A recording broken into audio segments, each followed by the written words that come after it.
We do have lab this week. Or you could say, hey, you guys want to look at with the screen. Unless tomorrow, unless I don't have the lab prepared by tomorrow, I think I'm going to. I've been working on it. We'll see.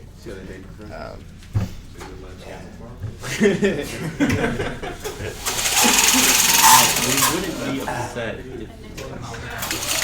Oh yeah, that's better lighting. You guys also can see outside. There's, I don't know if you can see it. It seems so bigger. No, it's the next, that lamppost back there that nobody can see, has a spider web on it, and it's like covered in dew. I recommend checking that out after class, but not now. Field trip. Field trip. There you go. We should have class around. Maybe. Okay, quick poll. How many of you have seen a matrix before in a math class at any point? Okay, so you've all seen a matrix. Okay. Or most of you have seen a matrix, I should say. Okay. How many of you have ever multiplied a matrix and a vector together? Okay. Most of you, or at least about half of you, have done that. At some point in the next week or so, I'm going to do a little crash course on linear algebra. Okay? We only need a little bit of it for this class. We'll need more of it next class, but it's not technically a prerequisite, so I will try to review as much as I can for that. It's really, I'm only going to use a sliver of linear algebra in this class, so we only need to learn a sliver of it. But we're about to start seeing them, and I don't want them to scare people. Within the next week, I will take the time to go through a little bit of a discussion of it. In the meantime, there is an appendix to the System Dynamics textbook on linear algebra. You can read through that. It has all the stuff that we need in it. It's really, but it has all of it, but it doesn't really do examples or anything like that. So technically it's all there. I think it's Appendix A. There are 3 appendices though, so you know it's probably not that hard to figure out which appendix it is. Chase is on it. All right, so without further ado, let's do. We did 33, right? And 34. No, 34 is what we're on. 34. All right.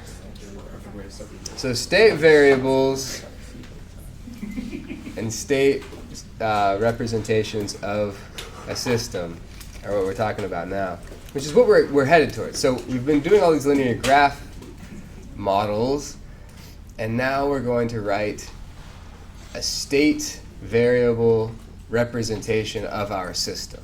Okay, and so I'm going to explain what that means in this set of notes. So, state variables are a minimal set of variables that completely express the status or state of a system. Okay, to the level that we care about the system. Okay, that's sort of implicit there. Obviously, if we wanted a more complete description of the system, we would need to go down to like the quantum level, and it's arguable that that wouldn't even be a full description of the system. So and there are actually, so people will do state variable models for quantum systems as well. But we care about systems at a higher level than that, right, in this class? So far, I don't think I've given you any problems in quantum mechanics, have I? Good. It's a good idea. Maybe just on your exam. Okay. No, I'm kidding. I find myself funny, but maybe you guys are not. Okay. So, a state-determined system model has the characteristic that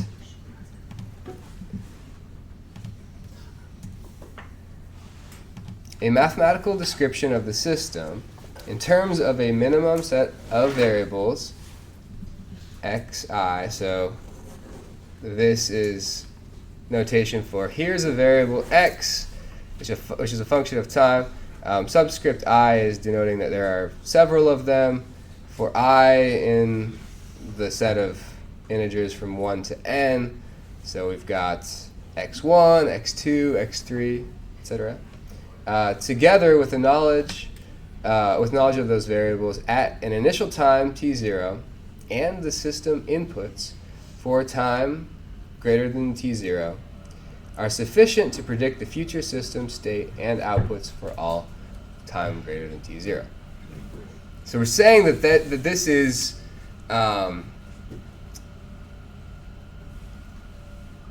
a type of system, a state-determined system, and this is sort of its defining characteristic. So if we know the state variables at the initial time, t0, then we should be able to predict what the system does, and the system's inputs as well. So I didn't define a variable for them, but the system inputs. So we've got state variables and system inputs and initial conditions. We can predict what the system will do for all of time. Okay? So this is our state-determined system model. We call n the order of the system. So n is the number of state variables that were used. Okay? So if you needed 5 state variables, it's a 5th order system, right? If you needed 10 state variables, it's a 10th order system. I'm not going to give you any 10th order systems. But you guys could do it. Maybe I will. I don't want to confine myself. We'll keep that option open. Okay. All right, so we define a vector-valued function. What is a vector-valued function? Got like lots of maths going on today, guys. We liking that? A vector-valued function. So it means that if you plug something into this function, what comes out is a vector. So a function is just a machine. You give it inputs, it gives you outputs. Right? So a vector value function is you give it some input, it gives you a vector out. Okay? So we define a vector valued function of time. U with this line with a little arrowhead on the end. What does the little arrowhead and the little line mean? Vector. Yeah. All right. Vector is a map. So this is like legit mathematical notation that you guys are going to just come to know and love. You guys have seen this before in some of your math classes and thought, in engineering, hopefully we won't use this, but we are going to. Because I think you guys are very smart and can do it. So, U is a map from some real number. So R is the set of real numbers. Okay? It's the double strike R. Set of real numbers. It maps to R raised to the little r, which is the number of inputs. Okay? So this is a function that takes in one value and returns R values in a vector. Okay? What is that? What kind of... This is a vector valued function. It takes in this value is going to be time. So it takes in one real number, time, and it gives back a vector of real numbers, which are going to be the states. So the state variables at that given time. Okay? Or actually, in this case, it's the inputs at that given time. U of t represents the inputs as a function of time, t. So, U is, it's very careful that we, at least initially, are very careful with our terminology, okay? You can get a little loosey-goosey later on, but at least initially we need to be careful. So U is not itself a vector. It is a vector-valued function, all right? Sometimes we mix that up and we say U is a vector. We just need to at least be careful when we initially define it. It's a vector-valued function. So whenever you hand it a value of time, it tells you what vector it corresponds to. Okay? All right. So U of t represents the inputs as a function of time. So we've got the inputs here, U. We define a vector-valued function of time. So another one.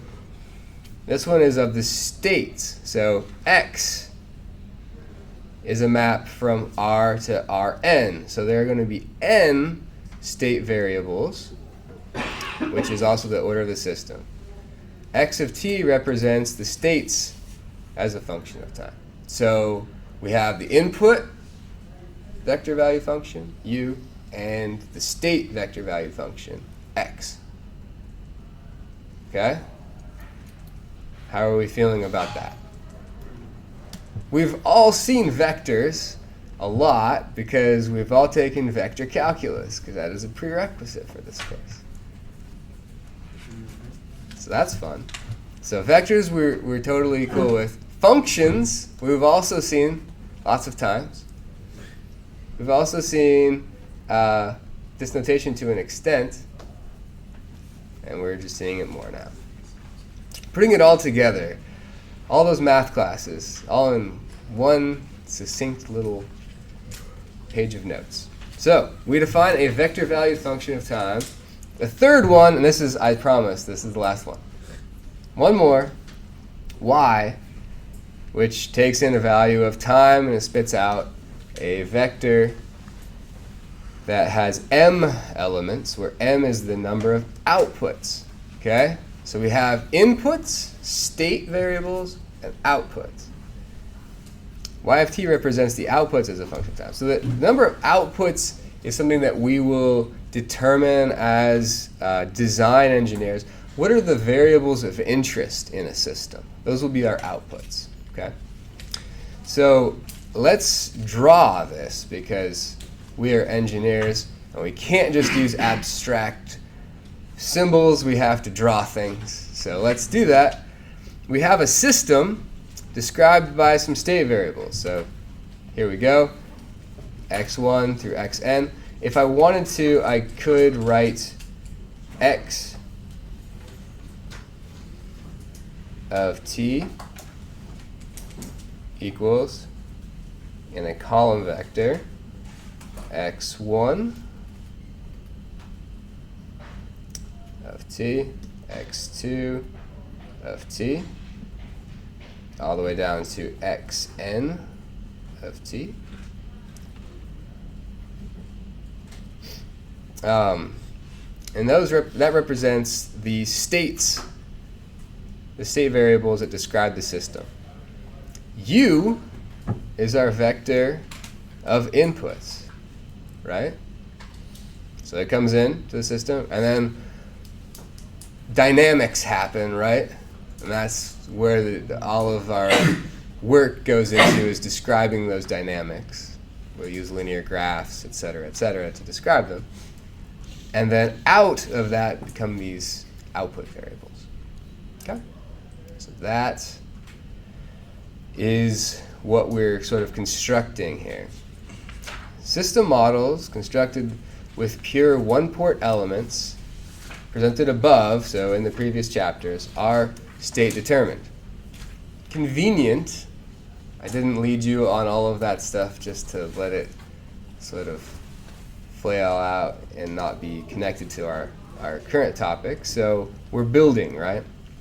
For these systems, the number of state variables n is the number of independent energy storage elements in the system. What are the names of our two classes of energy storage elements? A and T type. A and T type. Give me a couple examples of those. Capacitors and inductors. Inductors. Somebody else give me a couple mechanical. Spring. Moment of inertia. Is a damper an energy storage element? Flywheel. Is a damper an energy storage element? No, because it's a dissipative element. Sometimes when you adjectivize something, it comes out strange. It's also when you verbate, verbify. I don't know. Fun with language. All right. So we've got those energy storage elements. So the number of energy storage elements is the number of state variables, but there's this modifier here. Once again, language here. Independent energy storage element. We'll talk about what it means for energy storage elements to be independent, but we can have dependent energy storage elements. For instance, two capacitors in parallel, those are dependent. So we don't increase the order of the system and the number of state variables in that case. But we'll talk about those. Those are special cases. Moreover, the values of the state vector x specify the energy in each energy storage element and, therefore, in the entire system. So, it's kind of nice. Also, the time derivative specifies the power flow.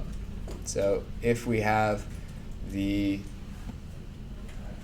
energy stored in each of these elements closely related to x, then the time derivative of that is going to be closely related to the power flow. Okay. The choice of x is not unique. Okay. So this is important to note. However, the system order n is independent of the state variables that you choose. So you could choose certain state variables and come up with a state model for the system. However, you could come up with an equivalent state model that would describe the system with other variables, but they're going to be the same number because it has to be a minimal set. The state variables are a minimal set of variables that describe the status of the system. So, to review, so this is another sort of figure that I think helps to remind us of these mathematical objects we're working with. We have the real number line, which represents time for us, right? This is R, real number line, represents time. And at each point in time, we have inputs, we have states, and we have outputs, okay?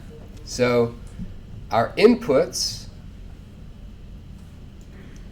are described by this map from time, so some value of time, to a vector with R values. The states are described by this function x that maps a value of time to a vector with n elements, number of state variables. And finally, y maps our value of time to the outputs at that time with m elements. Okay? Nothing here you haven't seen. I like drawing functions as being these maps between things. You may have seen that or you may not have seen that. I don't know. Is that a familiar way of looking at things for you? No? Well, it's new and fun and exciting. Okay. So that is the end of that set of notes.